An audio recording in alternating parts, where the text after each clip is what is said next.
Pareil, hein, donc, ça, en fait, ça j'ai pris en fait des trucs un peu marquants, hein, qui ont, c'est des gens qui ont dépensé énormément d'argent. J'appelle ça la cimetière en fait des projets. Et donc ça, ce qui est intéressant, c'est que Lego, en fait, ils ont fait une étude de marché. Le truc à ne pas faire.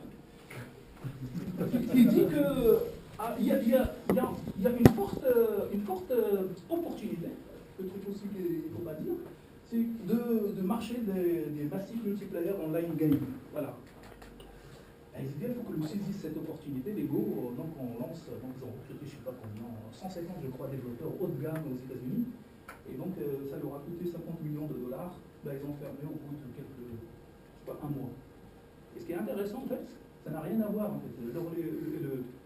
En termes ils appellent ça en fait les gamers, c'est la jouabilité. Comment le traduire, c'est la jouabilité. En fait, ils étaient vraiment très. Vous regardez en fait dans les forums, les gens apprécient. Hein, c'est pas quelque chose qui était moche. Hein. Et en fait, ils ont fermé, tout simplement. Parce qu'ils ont vu que ça. En fait, le retour sur investissement, il était vraiment très nul, mais nullissime. Donc ils ont arrêté. Pareil, hein, Google Wave, voilà. Twitter, Facebook, déjà rafalé pour ça. Pareil pour Ping. Alors, et en fait, on arrive à une loi, dans le jargon de prototype, en fait, on appelle ça la loi de l'échec. Et cette loi, il stipule, en fait, ils disent que la plupart des nouvelles idées, tout ça, si tout va bien, hein, c'est pas nouveau. Ce qui est intéressant, c'est que même s'ils sont très bien exécutés et réalisés, c'est pour ça qu'il n'y avait pas la personne qui faisait du software craftsmanship, en fait, c'est pas parce que vous avez un beau code, qui est super design, avec tout nickel chrome, que votre application va connaître du succès sur le marché. Ça n'a rien à voir. Ça n'a absolument rien à voir. La qualité de l'exécution n'a rien à voir. En fait, il n'augmente pas votre chance de succès. Il augmente juste le coût. Tout simplement. Et ce qui est intéressant, en fait, c'est une loi. C'est une loi qui est universelle et s'applique à tout le monde. Ça s'applique absolument à tout le monde. Il n'y a pas de passe-droit à cette loi. Il n'y a pas de passe-droit, il n'y a pas une assurance que vous pouvez acheter. Vous la trouvez, vous partagez-la avec moi, je suis très intéressé. Mais en fait, il n'y a pas une assurance. Je dis, je vais acheter cette assurance et je suis sûr et certain que mon produit va marcher. Et ce qui est intéressant avec le prototyping, en fait, le prototyping, il va éviter les échecs. En fait, il va essayer de lui manipuler. C'est comme Lady Gaga qui manipule les paparazzi. À peu près comme ça. Je vais expliquer un peu plus tard pourquoi. En les multipliant tout simplement. Multipliant les échecs qui sont moins chers. Et très peu chers. Là, c'est. Il est où le problème? Alors, le prototyping, en fait, c'est tout simplement, c'est assurez-vous, il adresse une question qui est extrêmement basique. Et souvent oublié, en fait, on l'adapte. On a l'orgueil de marketing, on a l'orgueil de « Ah, moi je sais tout, je sais ce que veulent mes utilisateurs, ah, moi je connais très bien mes utilisateurs, je connais très bien mon marché, j'ai fait mes études de marché, j'ai fait un sondage, j'ai fait plein de choses, et je suis sûr et certain que c'est ça le produit qu'il me faut. » Ah bah c'est tout simplement, le prototyping dit on va doucement, on va d'abord valider que c'est la bonne idée, avant d'investir d'argent. Tout simplement. Avant. En fait, me paraît vraiment bizarre hein, cette question. Moi, je croyais en fait que les gens qui ont monté des startups, ils ont validé ça. Ben, souvent, en fait, c'est pas le cas. Et l'exemple, c'est que dans mes différentes expériences, on a cramé des milliers de dollars, des euros, et on avait 0 contrat. Alors que le produit il était vraiment exécuté dans les règles de l'art. On avait le meilleur développeur Java, les meilleurs .NET, etc. On avait de l'usine logicielle, c'était de la grosse artillerie en termes de développement. Des fonctionnalités riches, extrêmement riches, et beaucoup de choses sur les côtés suisses, extrêmement puissants. Mais on n'arrivait pas en fait à vendre. Alors, comment je peux savoir, la question que les gens me posent, comment je peux savoir que idée est la bonne? En fait, il ne faut pas poser cette question, tout simplement. En fait, il ne faut pas se poser cette question, il faut passer à l'acte. Pourquoi? Parce qu'en fait, une idée, vous avez une idée, ça va générer des questions et ça va créer que des incertitudes. À tous les niveaux, hein, au niveau d'une entreprise qui a une cellule innovation, entre guillemets, et ça va générer en fait plus des incertitudes. Et on sera vraiment noyé dans le brouillard, avec, si on reste beaucoup à se demander, est-ce que j'ai la bonne idée? Dans le jargon de Prêt-au-Typing, en fait, on appelle ça le royaume des opinions. En fait, vous avez un royaume, quand vous avez une idée, et ça c'est à tous les niveaux, hein. Regardez, montrez-vous un produit à différentes divisions hein, chez vous, dans votre entreprise. Vous pouvez montrer au marketing, même à la secrétaire ou au secrétaire, c'est pas péjoratif, il aura des opinions sur votre produit. Ah oui, mais moi j'aimerais bien faire ça et ça, moi je veux faire ça, etc. Donc les gens en fait ils ont énormément d'opinions. Beaucoup d'opinions. Et les gens qui font de l'innovation, il ne faut pas. C'est pas en faisant la chasse des opinions qu'on va innover. En fait, on appelle ça le royaume des opinions.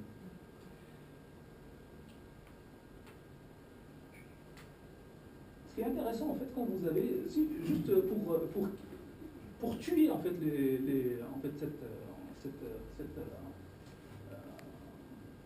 cette tendance à donner des opinions, prenez par exemple une demande émanant des utilisateurs.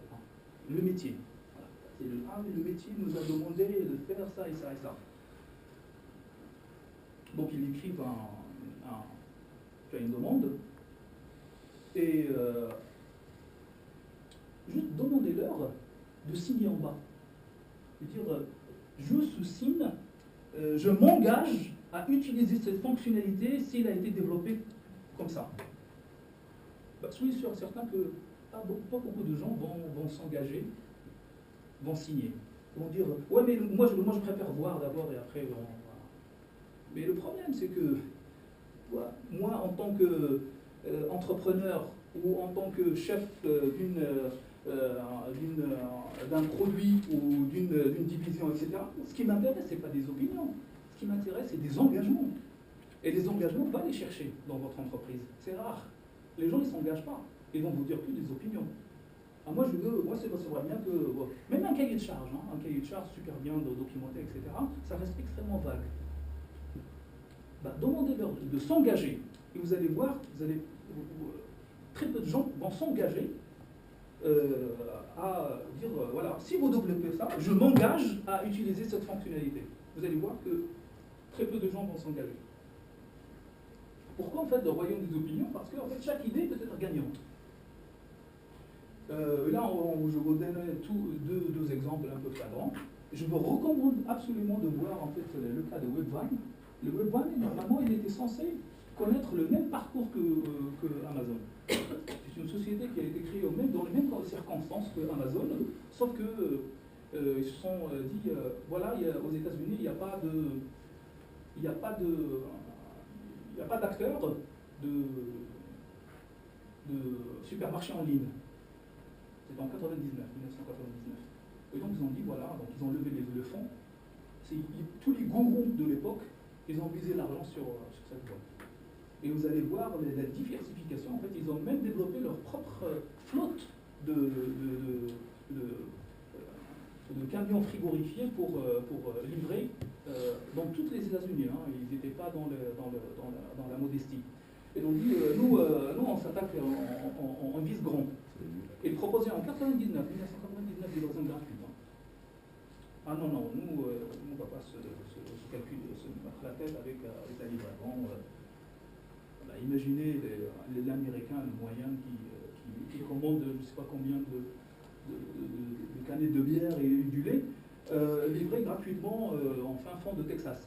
Donc ça, c'était leur idée. Ils voulaient en fait se diversifier même en termes de produits.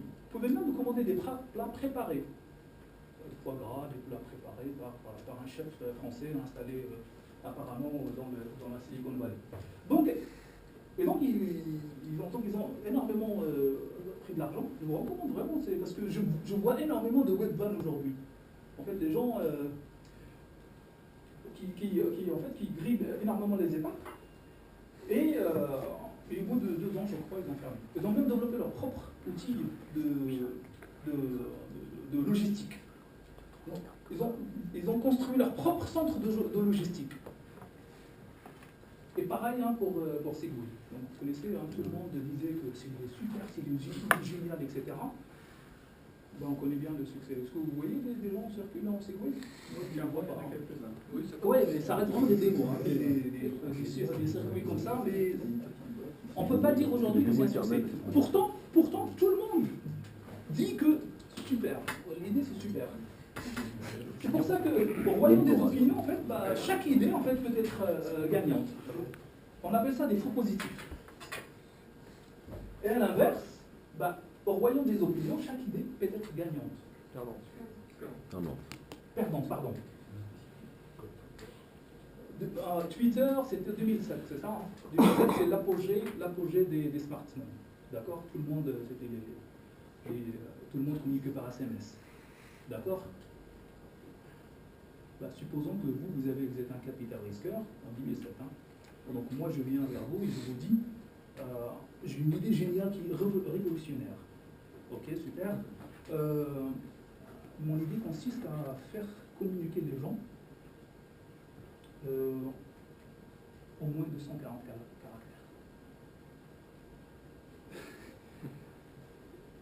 Bien sûr que tout le monde dit, mais c'est nul votre idée. Il n'y a rien de révolutionnaire là-dedans. Absolument. Et c'est là un peu, c'est le fibre un peu d'entrepreneur et visionnaire, c'est qu'il persiste. Il dit voilà, je ne vais pas baser ma stratégie sur l'idée, sur les opinions que j'ai, mais je vais les valider d'abord mon idée. Je vous recommande aussi, on n'a pas le temps de discuter sur Airbnb, pareil, on peut avoir vers la fin. Je vous recommande vraiment de voir comment il a démarré en fait Airbnb. Et ce qui est marrant aussi, c'est ça. En 1973, bah, AT&T, il a réalisé une étude de marché.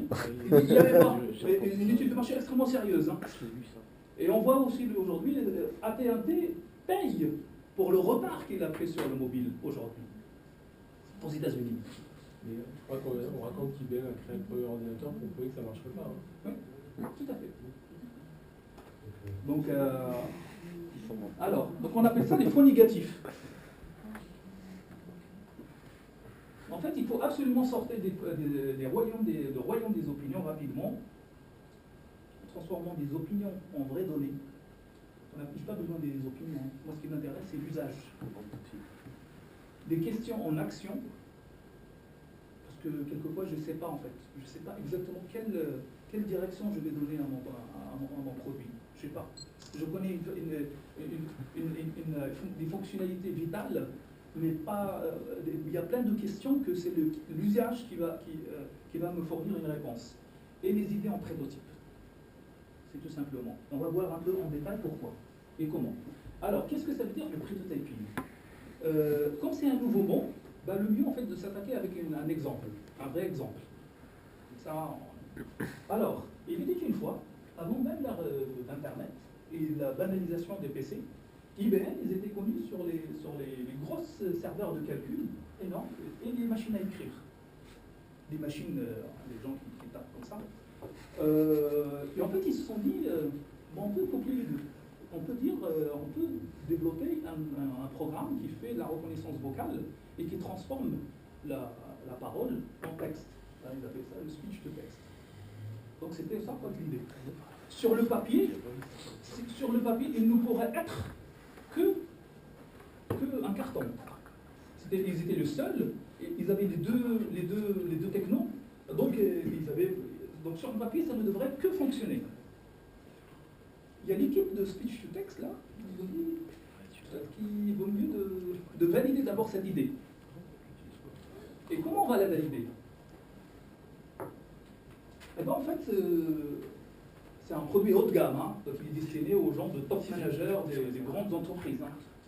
Donc on va inviter en fait les gens, les clients, les prospects, qui ont dit ah, c'est super, génial votre idée, ça pourrait vraiment nous aider. C'est ce qu'on entend toujours quand on propose quelque chose à un client qui nous aime, il va dire ouais super, montrez-le-moi, etc.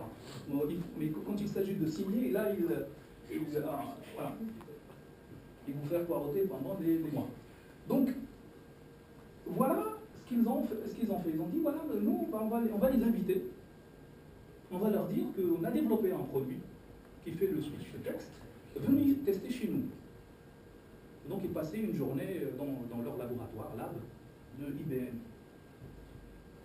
Et donc la personne, en fait, il disait, voilà, vous travaillez ici, chez nous, cette journée. Et voilà, vous parlez, vous allez voir que votre texte sera imprimé dans votre écran. Et c'est ça ce qu'ils ont fait. Sauf qu'en réalité, en fait, il y avait pas, en fait, ils n'ont pas développé quoi que ce soit. C'était dans l'autre salle, une pro, vraiment une pro, en fait, qui écoutait exactement ce qu'il dit dessus et qui transcrivait exactement ce qu'il dit. Et comme c'est un pro, c'est du temps réel et c'est zéro faute d'orthographe, bien sûr. Vous voyez que c'est pas un prototype. C'est quelque chose qui, ça n'aura pas coûté vraiment rien, ça fait rien du tout, hein, le salaire de quelqu'un pendant quelques semaines, parce qu'ils ont fait ça sur plusieurs clients, plusieurs. Et en fait, au départ, c'était ça en fait, les clients ils ont dit ouais c'est super votre idée, ça nous intéresse si le produit final est de bonne qualité. C'est le truc standard qu'on entend de la part des prospects. Ça c'est avant, ça c'est en fait envers, c'est l'enthousiasme, truc super positif. Bah, après l'expérience, bah, les gens ils ont dit c'est pas pratique. Ça me gêne de parler tout le temps. Et en plus, il y a des choses un peu confidentielles, je ne veux même pas parler. Et je ne sais pas, allez, licenciez-moi la moitié de développeurs, ou je ne sais pas, on attaque les racks. Il y a plein en fait, des trucs un peu confidentiels. Donc c'est.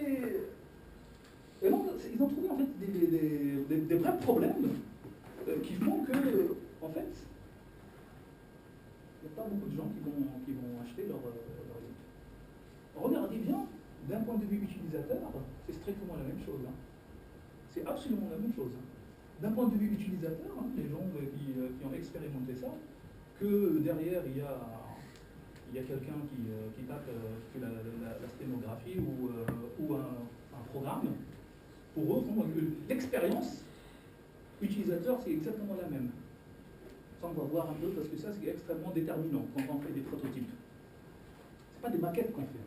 Ce n'est pas une maquette qu'ils ont fait. En fait, cela nous ramène à... On appelle ça, je dis bien, en fait, cette analogie. En fait, c'est la compulsion à continuer à tout prix. Ça, c'est sous le niveau.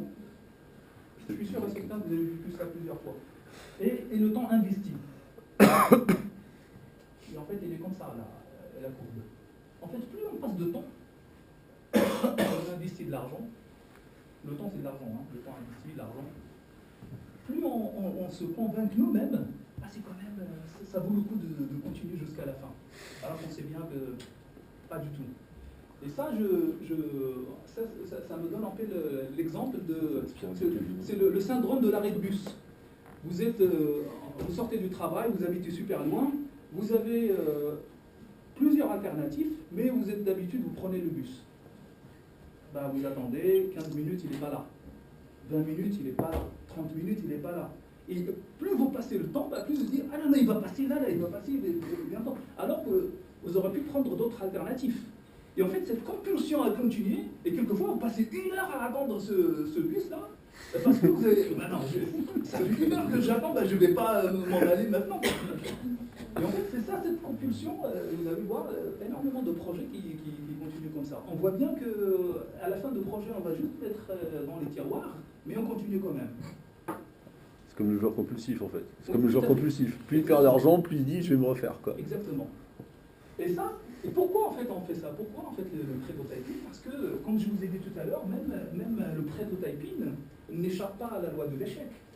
En fait, quand vous faites à la limite de prototype, bah vous allez en fait vous testez très peu d'idées. Parce que le prototype pour IBM de speech to text, bah, bon courage pour le faire dans les années 80-70.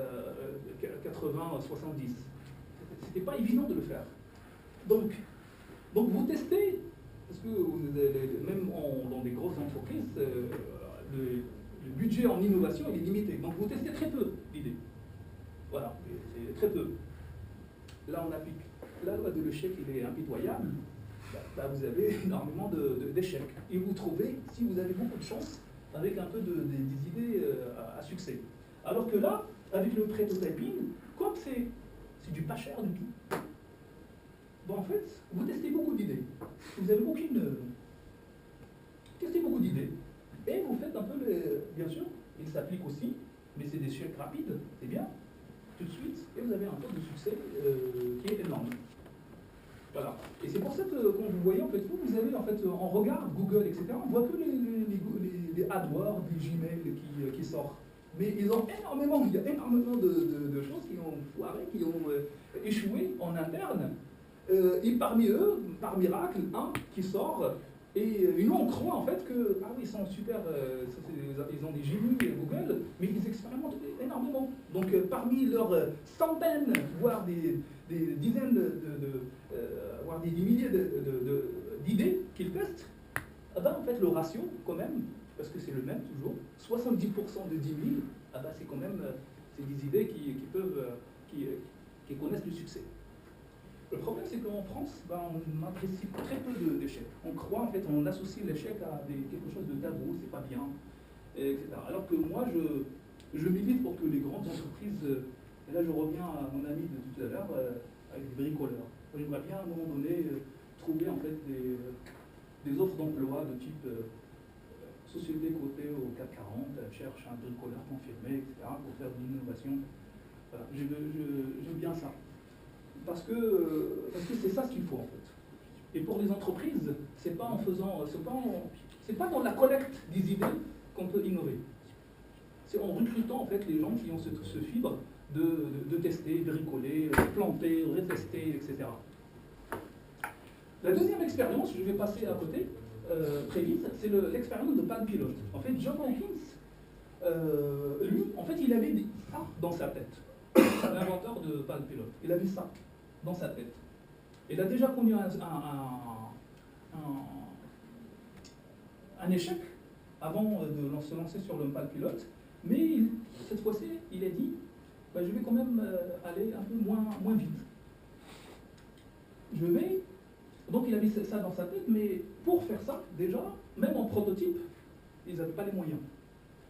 Donc il a dit, donc il est allé dans son garage, donc il a taillé un morceau de bois, donc il a collé l'interface telle que lui l'imaginait, et avec un petit stylo comme ça en bois, donc il se trimbalait ça dans sa poche.